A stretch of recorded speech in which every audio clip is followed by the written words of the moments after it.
So welcome to another edition of the Influence Global podcast, and I'm really excited today to have a very special guest from the charities sector, and that is no other than Flora from Oxfam. Thank you so much for having me. Oh, this is really exciting. I'm really excited to be here. No, it's a pleasure. So before we get on to the nuts and bolts of really how you've used influencers in your campaigns, perhaps just tell us a little bit about what you're doing at the moment, because it's not been an easy year, of course, has it, for the charity sector? But tell us a little bit about what you're doing at Oxfam. Cool. So my role is kind of basically sits in our organic social media team, and I manage all Oxfam's organic social work with influencers, basically. So we do have a small pocket of paid work, but most of what we do is organic and unpaid. So at the moment, we're kind of really focusing on our retail offer because our shops have been shut for so much of the last 12 months. So it's really important for us to just get the word out about our online shop, but also about our high street shops when they reopen. So I've been doing lots of little bits and pieces, just helping people to kind of constantly be talking about our kind of retail stuff, about secondhand fashion.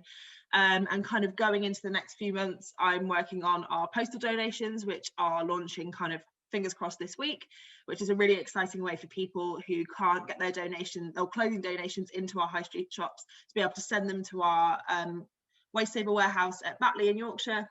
And then those clothes can go on the online shop, which is really exciting. And then also just working on talking more and more about secondhand fashion, and also the impact that buying secondhand fashion can have for charities like Oxfam. So it's going to be really exciting next few months. Yeah, I was going to say, because obviously we were just talking before, of course, so you've got about 600 stores, haven't you? So has that customer base migrated to online, or what's been? Have you managed to sort of retain some of that customer base? We've seen some, I mean, our online shop team have been amazing over the last kind of 12 months and adapting and making sure that we can continue doing as much as we can online. And I know that we had a really successful Christmas online and saw kind of record sales, and that's so exciting for us. And we also re-platformed our online shop at the beginning of this year. So we improved kind of usability, making it a better shopping experience for our customers and our supporters, and that's been really exciting too. So whilst the high street stuff has been really, really tough, especially for our shop teams and our volunteers, it's been really nice being able to continue to sell online and to continue to talk about secondhand fashion in a way that other charities might not be able to. So for us, that's been great. That sounds really good. So obviously we're here to talk about influencers. So tell us a little bit about what you've done and how you've embraced influencers. When did you start to use them? That's probably a better question. When did you start to use them? So Oxfam's been using kind of influencers in lots of kind of pocketed areas for a few years now. And there was a piece of work done before I started, kind of assessing the suitability of using it, like basically focusing on influencers more. And I came to Oxfam in July 2019 and started working on influencers in a more kind of secure way with our Secondhand September campaign, which is a month of kind of celebrating secondhand fashion and talking about why it's so important to buy secondhand and not buy new. And by November, they were recruiting for a full-time role to manage influencers full-time, and I then ended up in that role. So it's kind of, we've only really been working full-time on influencer marketing for just over 12 months. But what's been really great is the uptake kind of internally and externally about what we're doing. And we found people are so keen to talk about secondhand fashion, secondhand books, secondhand homewares, and also talking about the kind of climate impact of buying secondhand. So that's been really, really great. And the more we develop it, the more it means we can start talking about the work we're doing around the world, talk about kind of humanitarian work, our response in emergencies. So it's been a really nice starting point to talk about secondhand, and then be able to kind of branch out further into, I don't know, kind of a bit more in depth as to what Oxfam does. Yeah, no, indeed. So how did you start to find these influencers? Talk to us about the process. So initially it was kind of trying to work out, it's about, I mean, everything in influencer marketing is about alignment between the influencer and your brand. If you haven't got that alignment, your audience is going to know, and it's not going to be a good partnership. So for us, it's really important to get people that are really aligned with who we are as an organization and also our messaging. So people who are already talking about secondhand fashion, already talking about the ethics behind fast fashion, those are the sort of people we first started targeting, because they're really on brand for us, and it felt like a really lovely natural partnership. So that's kind of how we started reaching out to people, and as we kind of continued, we're seeing more and more avenues open up. So when we talk about climate, there's opportunities to talk about, say, sustainable travel, and when we talk about like garment workers' rights around the world, there's lots of different avenues that open up. But it's, I think, the most important thing for us also, because we're not paying, we don't have that, I guess, incentive that other brands might have. So it's just really important for us that everything feels really, really natural, feels really organic, and feels like the influencer and us and the charity would work together anyway. Yeah, no, indeed. So when you found them and then you approached them and they were obviously keen to work with you, what happened next?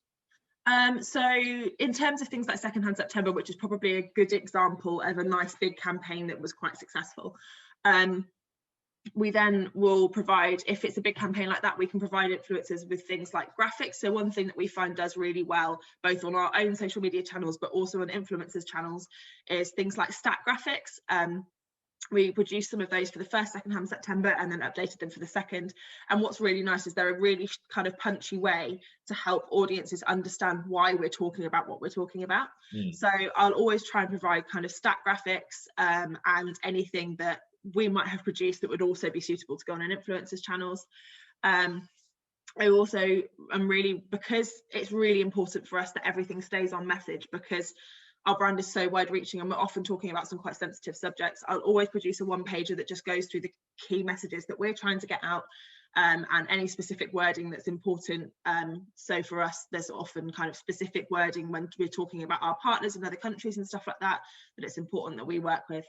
And then we kind of leave it up to the influencer to work out what works best for their audience. We're so appreciative for the support they give us that sometimes it's actually just really nice to let them talk to their audience in the way their audience wants to hear it, rather than it feeling kind of really Oxfam and really kind of brandy. And that's what we really like about working with influencers, is it's kind of getting out of Oxfam's voice and it being our supporters' voices. And for us, that's really, really important. Yeah. So when you started to get some of the content back, what were your thoughts? Did it inspire you to think, wow, this is really exciting? They're telling our story in a really authentic way. What was really nice is that I think a lot of influencers who are in the sustainable kind of fashion area often are people that are converts from fast fashion. And what we found was the comments from their followers were so positive, being like, oh, I'm so excited to see you going on this journey. This seems like a really great partnership. It's so exciting to see you talking more about kind of secondhand and sustainable fashion rather than fast fashion. And what was really nice was the warmth that came from that.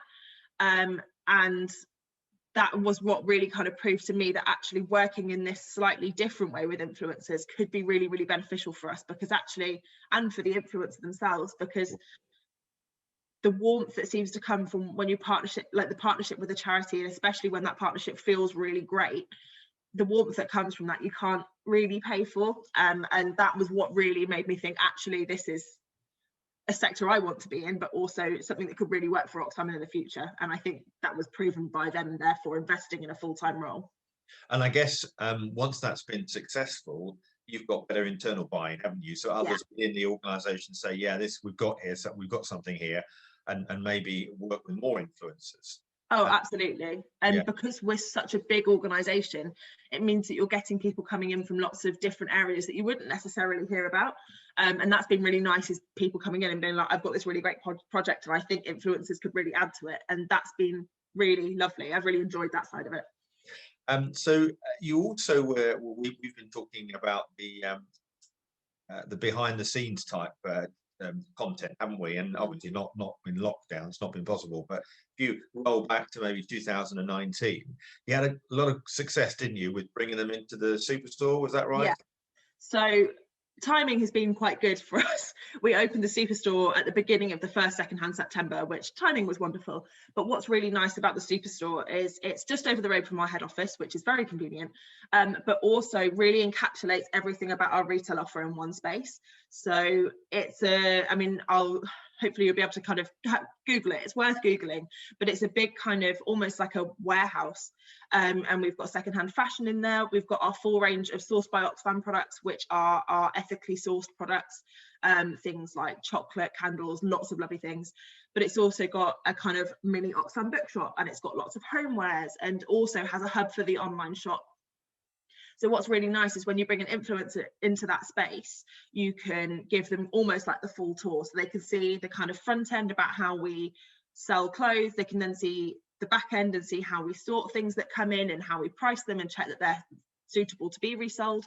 And then they can also see a kind of mini hub of what the online shop does and how we list things online and how we kind of run that online retail offering too. So it's a really nice way to just bring people into a space, and it's got a little event space and a little cafe, so it's perfect for being able to host people in one space, and also really nice for content creation. We find that when we bring influencers to the superstore, some of the content is really lovely because it is this treasure trove of beautiful new products, but also all of our amazing secondhand products, and it works really well. It's a really great space. And was the content they were creating stills or video? Both. So we've had kind of bits and pieces of Instagram stories, so people documenting when we've run events there, and also we've worked with a couple of influencers who have produced like full vlogs of their trip there. So the whole thing has been a really nice kind of, basically shows us off in the kind of best light in one space, but also means that we can provide a really lovely content creation experience for the influencer too. Yeah, and do you think that because there's been, if you look at how we consume Netflix, for example, there's been a massive growth in what we call episodes and series, and that is now starting to move into the influencer space, where it's not just a one piece of content, but it's a it's a vlog, it's a series. Do you think that do you see that area developing more in what you guys are doing? I really hope so. We've worked with a few influencers who have featured kind of Oxfam as part of a series of what they're doing. And I think what's nice is that you're then, obviously when you work with influencers, you're already tapping into an existing audience. But the minute you go into a series, you've got another existing audience who are on the journey and who are always keen. You've got that like next episode feeling. Exactly. So, I mean, it's the sort of thing that when the opportunity comes along, I'm always really keen to jump for it, because it's a really nice thing to be part of. And hopefully we'll get more of that as the kind of next few months come on. And do you think some of your the people that you've worked with, I'm guessing you'll want to work with them on a more frequent basis? Do you see, because there's been a massive growth, of course, in influencer marketing in relation to ambassador programs, do you see sort of Oxfam ambassador programs developing? Definitely. It's kind of one of those things that we would approach in tandem with our artist liaison team, because there are similarities between how you work with celebrities and higher profile supporters and how you work with influencers. And I've been very fortunate that I now sit in organic social, but before that I sat with the artist liaison and PR team, so I've seen it from both sides of the kind of coin, and it's been really good working with them and kind of applying what they've learned about working with their high profile supporters, and how we could bring influencers on board in a more kind of traditional ambassador sense, but also how we can think about it more broadly and more digitally. So it's been it will be really interesting, I think, in the next 12 months to see how we can bring people on board with stuff like that. But they're plans that are constantly emerging.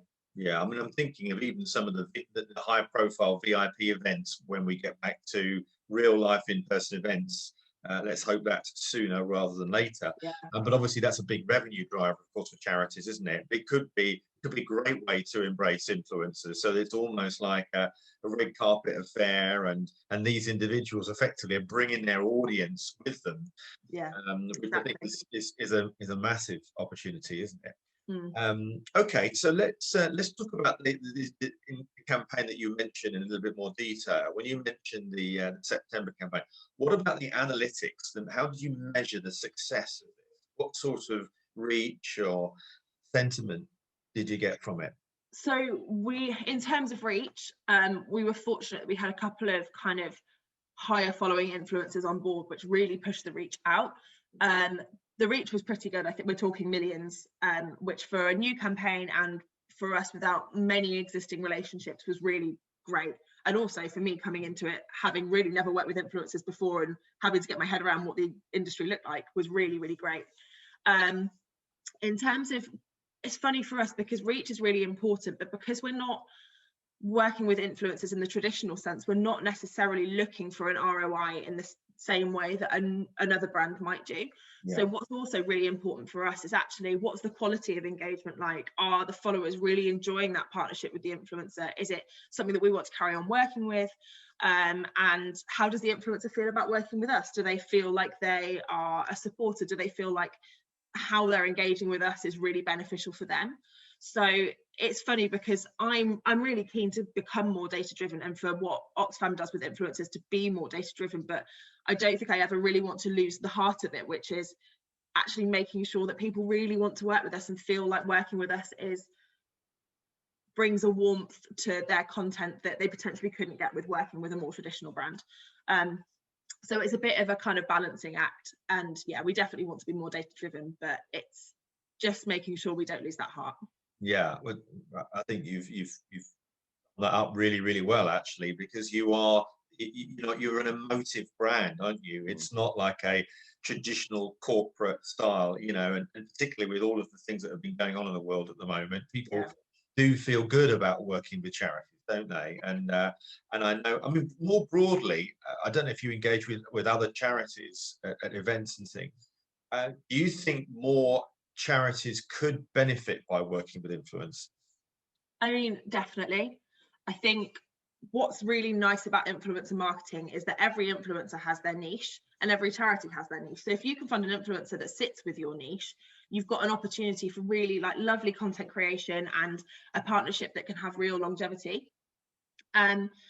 It's a difficult one because I think there is this ethical challenge about whether or not charities should be paying influencers for their support, and we really kind of celebrate a more organic approach and feel that that's the right way for us at the moment. But I think having talked to a few other charities in the last 6 months or so, I think there is a constant conversation going on about how we ethically sit in that conversation, and I think it will continue and become more prominent. But I think even for smaller charities, it's really important to embrace looking more digitally at your marketing, and whether that's through social media or working kind of getting influencers to help you create content for your own social media that works mutually. I think that can be really, really beneficial, and we've found that, and I hope that kind of what we've done could also be scaled down for smaller charities, which I think is really important. Well, of course, you can use influencers in all manner of different ways, and sometimes people will use them merely as content creators, not amplifiers. Creating amazing video production, taking over your social media account for a week, where they're not actually amplifying their name. What they're doing is they're just bringing their skill set to an organization like a charity, which in some instances I think would be highly valuable for perhaps some of the smaller ones that have also relied on their traditional retail shops, and all of a sudden now it's online or nothing, isn't it? So it's a way in which some of these individuals have huge amount of skills that they can bring to the party. Yeah. So that's interesting. What about what are some of the lessons that you think you've learned? So if you were to roll back and now actually do this in a slightly different way, what would you do? I think it's really hard to look back in hindsight because we've been very lucky in the success that we've had kind of so far. I think what I had kind of found frustrating to start off with and I've had to kind of get my head around is the fact that internally we talk about all the great work that we're doing and how exciting it is when we are running projects in refugee camps or running projects in villages and things like that, but actually sometimes it's quite hard to get that side of it and communicate that with influencers. And it's kind of acknowledging that initially the part of your cause that you're most passionate about might not actually be the part of your cause that an influencer and their audiences are most passionate about. And it's acknowledging that actually in a journey you can kind of create a better understanding of both sides about what we do. So that's something that I've definitely kind of had to step back from and say, okay, I'm really passionate about the work that we're doing, but it's really important to get people on board with buying secondhand and the climate impacts of that. And then if we can start talking about how climate change is affecting some of the most vulnerable people around the world, you've got a kind of a narrative that's much easier to talk about, both for the influencer and for yourselves. So that for me has been really important. I think the other one is really thinking creatively. If you've made an ethical decision to not pay influencers, is thinking creatively about what you can give back. And what's nice is, as a charity, you can create really unique experiences that other brands just wouldn't be able to do. So whether that's running events at the Superstore, whether it's taking people to see our Waste Saver facility in Yorkshire and see the behind the scenes of recycling clothes as well as them selling online, whether it's kind of being able to take people to film in one of your high street shops and kind of get behind the scenes access to that kind of environment. Those sorts of things are actually really, really important, and a really nice way to find that balance between the influencer giving their time and their audience to you, and you being able to give something back to them, and also obviously gaining from it, and also not negating the feel-good factor of working with charities. I think sometimes I forget that actually for an influencer, working with a charity is a really lovely thing to do, and their audiences really enjoy it, and don't forget that, because that's really important. No. Yeah, no, it's really, really great points. I mean, would you potentially go one step further and take them over to some of the overseas work? You mentioned it, for example, like in, well, you know, like a camp, or I don't know, some of these places where they're actually seeing what you're doing right at the point of delivery. It's something we'd love to do, and it's also something that we need to think really delicately about. There's been a lot of conversations about how charitable organisations take people over to see projects and how that can be portrayed as kind of white saviorism at times, and we need to be really careful around that. But I mean, I would be so keen in the future to be able to take people out to see projects, especially when you've got influencers and activists who are really keen on, who have been campaigning on a specific area of work. So I mean, I always go back to garment workers' rights because it's a very kind of easy one to talk about. But say if you've got somebody who's been campaigning on garment workers' rights, there's a really great opportunity there for us to potentially take somebody to see some of the project work we're doing around that, and it be a really like organic and meaningful conversation. So fingers crossed we'll be able to do that in the next few years, but COVID's definitely made us think a bit more creatively about what we can do at home. Yeah, no, I mean, I do think it's an amazing, it'd be great if that could be the case. So would they ever integrate content from you? So they would create content, but would you share content, like, for example, in Africa or something, that they could weave into their overall content? It's the sort of thing that we've considered doing before, but haven't actually had a massive amount of success from it. And that's often because the content that sits on our own channels it's very Oxfam, because I think it needs to be. Most of the time people need to hear the voice of Oxfam, but also hear the voice of the people that are experiencing things around the world. Yeah.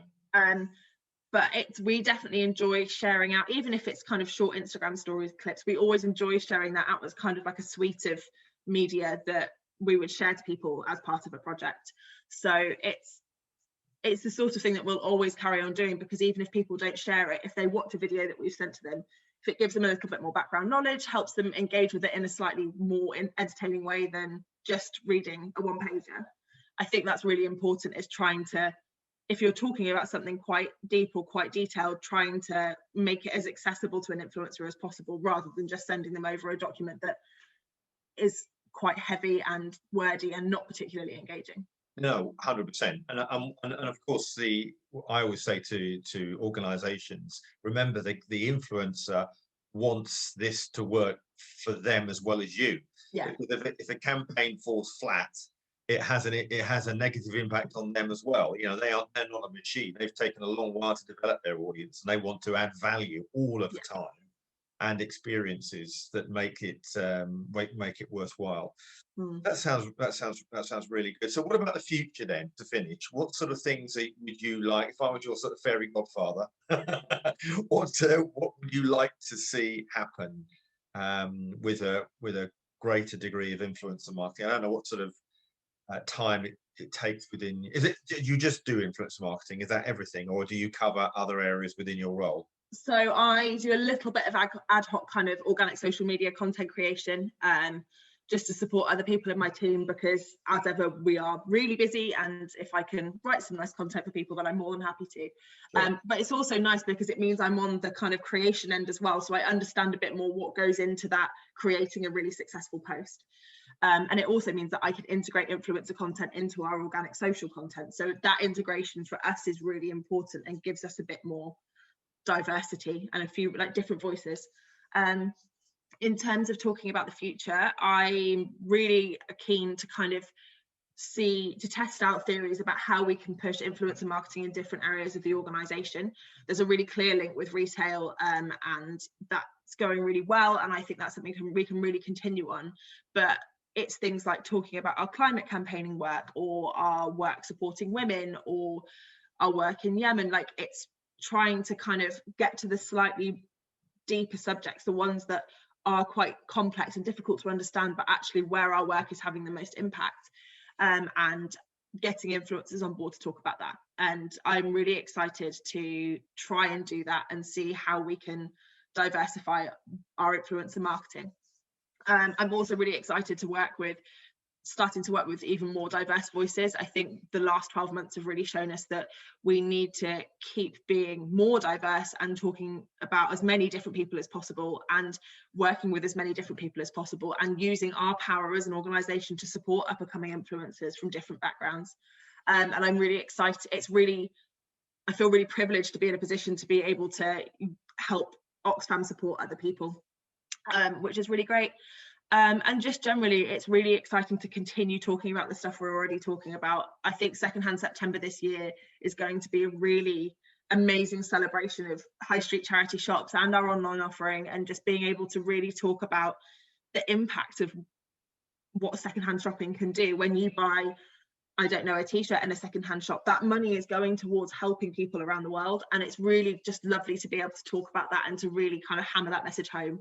So it's going to be an exciting 12 months. I don't really want to look further forward than 12 months, because honestly we're at a point now where doing that seems a bit pointless. But the next 12 months, I'm just really excited to use my role and use Oxfam's influencer marketing to do more good, and just to create some really lovely content and create fun experiences.